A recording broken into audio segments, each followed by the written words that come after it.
Dans cette capsule, nous allons porter notre attention sur l'exercice 38, page 59, où il s'agit de résoudre dans R des équations. Si on a envie d'être rapide, on pourrait dire qu'il s'agit systématiquement d'équations du second degré. Il faudra donc se méfier parce que pour certaines, ce n'est pas forcément flagrant. En l'occurrence, la E et la H. Donc il faudra quand même avoir quelques prudences sur cette question-là. Et puis donc s'il s'agit de résoudre des équations du second degré, il faudra les écrire sous la forme ax carré plus bx plus c égale 0 pour ne pas prendre le risque de commettre des erreurs lorsque vous appliquerez la formule du discriminant delta.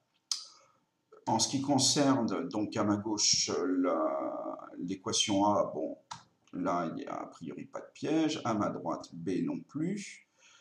À nouveau, à ma gauche, C, pas de piège. Les A, B, C sont...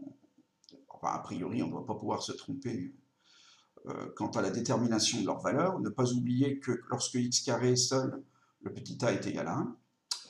Alors, les difficultés commencent à partir de la petite d, où l'équation n'est pas de la forme ax carré plus bx plus c. Il va falloir... gérer le sort du moins 6x dans le membre de droite en additionnant dans chacun des membres de cette équation par 6x, et faites bien attention de mettre les termes dans le bon ordre, c'est-à-dire qu'il va y avoir 2x carré et ensuite vous mettez plus 6x. Sinon, risque d'erreur lorsque vous allez déterminer les coefficients ABC.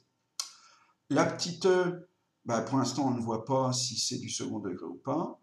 Alors, je vous invite à développer le membre de gauche, puis ça va normalement s'éclaircir un tout petit peu.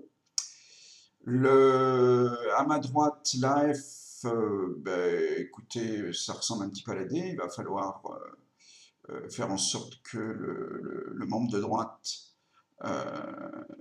devienne égal à 0, donc en additionnant à chacun des membres de cette équation 5x plus 1.